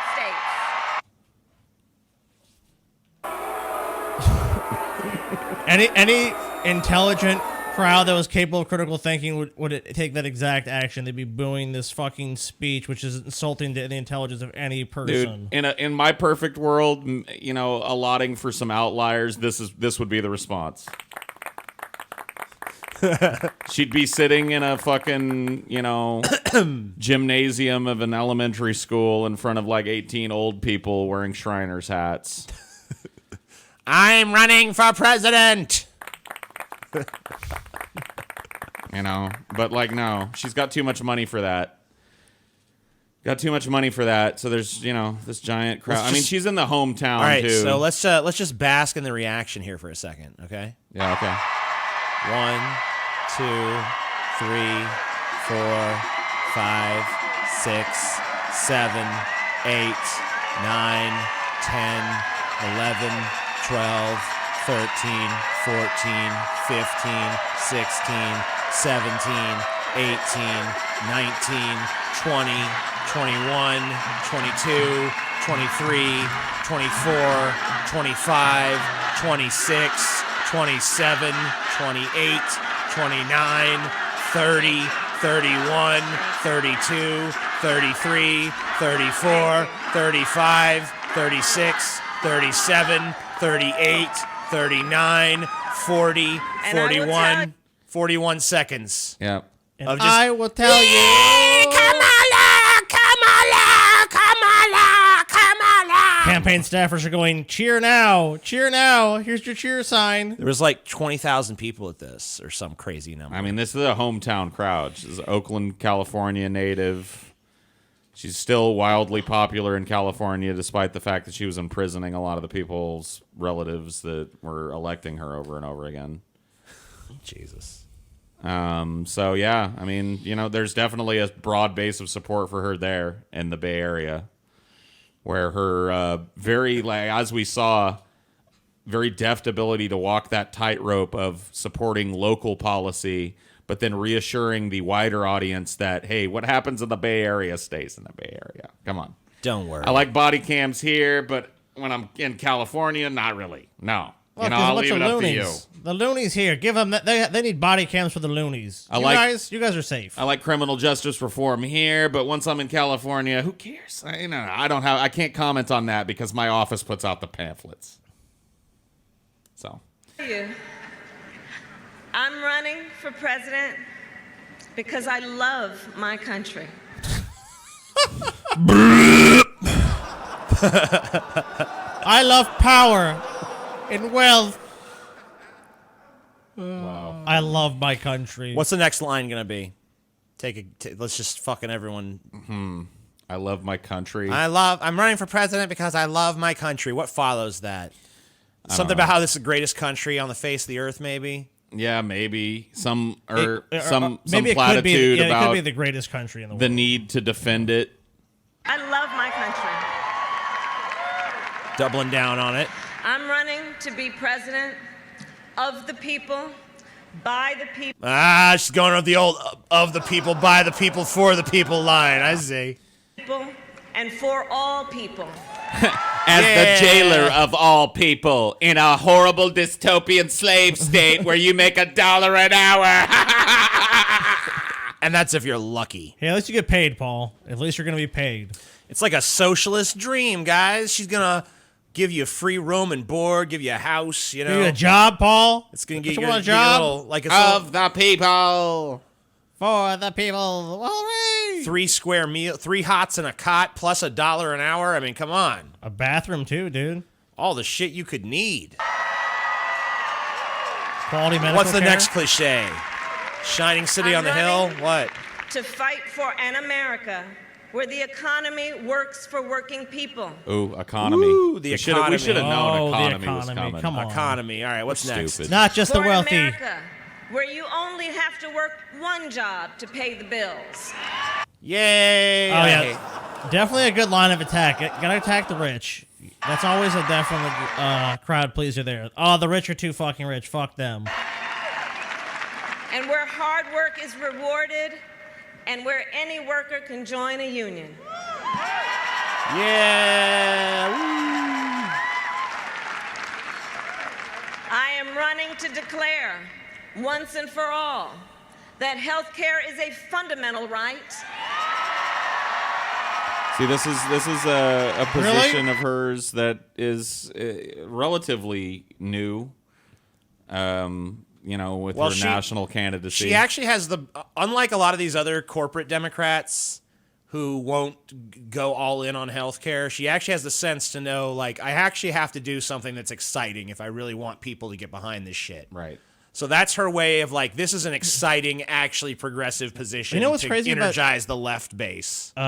Universal healthcare in California is that Democrats have what's called a supermajority, so they can basically pass any legislation they want in California. But strangely enough, universal healthcare, and even on a state level in California, has never passed. Yeah, never happened. Strange. But I support it nationally now. I mean, maybe not.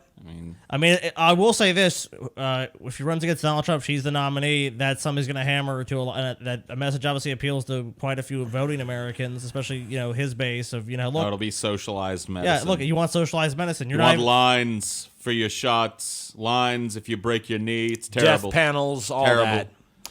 They'll take your grandmother and decide if she should die or not. It's terrible, awful things. I think we've delved in a good bit here. I'm sure there's plenty more. There is a lot on the plate. Like I said, when it comes to standard liberal social policies and stuff that I think we would all probably agree with, she's pretty good on them, as long as they don't intercede with the law. The law. So she, has been a very big supporter of LGBTQ stuff.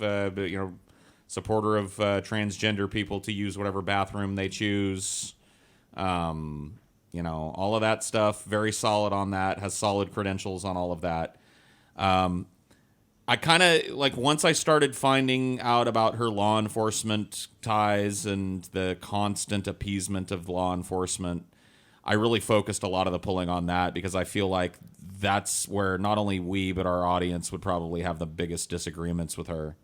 And I think, like TJ said, you're going to hear a lot about those law enforcement credentials, probably a lot more than we were able to cram into an episode tonight. You're definitely going to hear a lot of shit on that front. And there were certainly things I left out. There was a man who was accused of raping his stepdaughter, who her offices concealed evidence in the girl's past of a pattern of habitual lying.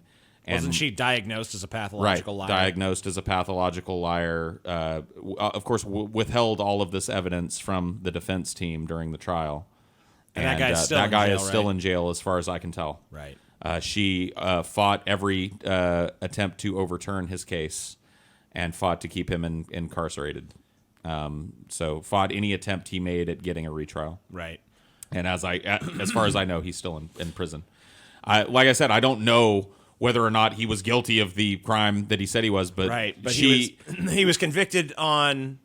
Evidence was withheld from the defense, which that's not. There's discovery. You're supposed to be full disclosure of any evidence that's going to be presented, so that you can properly mount a defense any evidence against it. that the prosecution is going to use can be shown. You have to have the same. Any evidence that they do that evidence, not even if they're not even going to use the evidence, any evidence that the prosecution knows about the pertinent case to the trial, Yeah, exactly. is supposed to be divulged. So and that if it everybody's isn't, on the same then playing that's field. not a fair it's a trial. clear ethical violation of her office's duty. Well, and of which there seem to be numerous. Yeah, that article that you looked at earlier, the secrecy fetish article, I think is one of the most telling articles about her, because it outlines a bunch of times where she has seemed to side with the idea that people in power don't need to be transparent. Right. My office does these things, and no, you don't need to look at that. You don't need to look at those files. You don't need to know what I'm up to. Right, and you don't question my convictions either.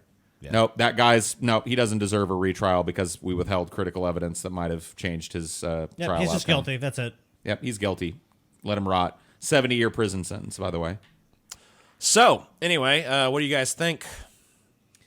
That's a fucking big fat thumbs down for me, just on principle. The Hillary support, like I said, is enough to exclude her already. The alarming cop mentality is enough to completely and utterly exclude her. It's easy for politicians to make promises, but for them to keep them is another thing entirely. And any promises Kamala Harris makes, she never intends to keep, or she'll only keep it if it's politically expedient or convenient. I don't trust her. Yeah. She's a terrible candidate. She's a terrible choice. I think her past has shown that she's willing to do anything to further advance her career at the expense of others, be it their life, liberty, or whatever. She's like that Gillette ad. If society blows a different way and goes towards a more, authoritarian, police-centered kind of mentality, she'll be right there with that.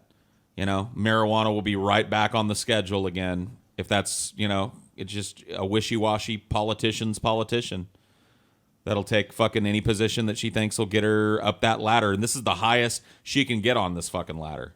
President of the United States, about as high as the ladder gets for humanity, period. So she wants it. I don't think she deserves it. Well, do you think she's going to get it? My gut tells me no, but not. CNN tells me yes, though, TJ. My gut doesn't tell me there's no possible way. My gut just tells me I don't think so. But what? But, No, there's a lot. There's a lot of campaign. Pull up that field again real quick before we sign off. Yes, go ahead. Who's on here other than Bernie that you're even the least bit fucking... I mean, so Beto maybe? Yeah, I don't think Beto... I don't know. I know Cory Booker is a fucking political... opportunist. Viper. Yeah, he's a political opportunist. So he's basically in the same boat as Kamala is. He tried to say he was fucking Spartacus, dude. Forget that, dude. Yeah. Cory Booker give me a is fucking... no, he's DOA. Crazy Uncle Joe, dude. As much as I think 2 through 5 are horrible, I still probably would choose them over Kamala Dude, Harris. Uncle Joe's gonna take you behind the gym though if he wins. He's gonna take you behind the woodshed. Yeah, I mean, I don't know what's gonna happen back Play there. a game but, of salty cracker with Uncle Joe. Ugh. All right. Yeah, and I definitely, I don't know. It's a rather unimposing field at this point, is it not? Sherrod Brown is looking like he might charge up as the dark horse, Yeah, I'm sure. who knows, guy, He won't have dropped out in 6 months. I don't know, dude. I think that there's a pretty strong chance that we see a Kamala Harris candidacy. It seems like she's definitely her political a path force to be seems reckoned with. littered with blessings. You know what I mean? You have been coronated the fucking senator from California. You just get the seat unopposed. I mean, no the Republican media is pretty opposition much at all. doing that right now. She's already shown. The media's already started putting her at the top of these lists. Yep. I mean, this type of shit sticks in people's minds, and CNN knows it. And she has already she's already shown a tremendous fundraising ability. So she's. I think there's a good chance that we see a Kamala Harris fucking Trump presidency. And you know what? If she's as close to Clinton as it seems that she is, and as cozy with Clinton as it seems that she is, we might see a replay of the same fucking election we got last time. Who knows? It's very possible, for sure. All right, guys. Well, thank you for checking out this episode. Let us know what you think down below in the comments section, and thank you guys for being patrons. Oh, why don't we check on our Patreon and see? Oh shit, yeah. Oh shit, dude. See if we've. Dude, I wonder if passed the Kamala benchmark. Harris sent vote bots to. Nope. 3. We got one more while we were doing Got it. one. We earned We're one two more. away. We're two away. shows away, dude. If we get Not one 2 per shows show. away. Two. We get well, we got one during the show. 2 too. shows Patreon. worth. Yeah, I right. see. I see what you what mean. I'm saying? Okay. Yeah, I do. No, dude. This will be done by tonight, dude. I feel it. Oh, it'll be done. I feel It's it. about to Thy happen. will be done. 4,000. Gadsden calls me. The big fucking chief. Be Big there. Chief. Be there, be square, motherfuckers. All right. Thank you guys for watching. Rock on, and have a good one.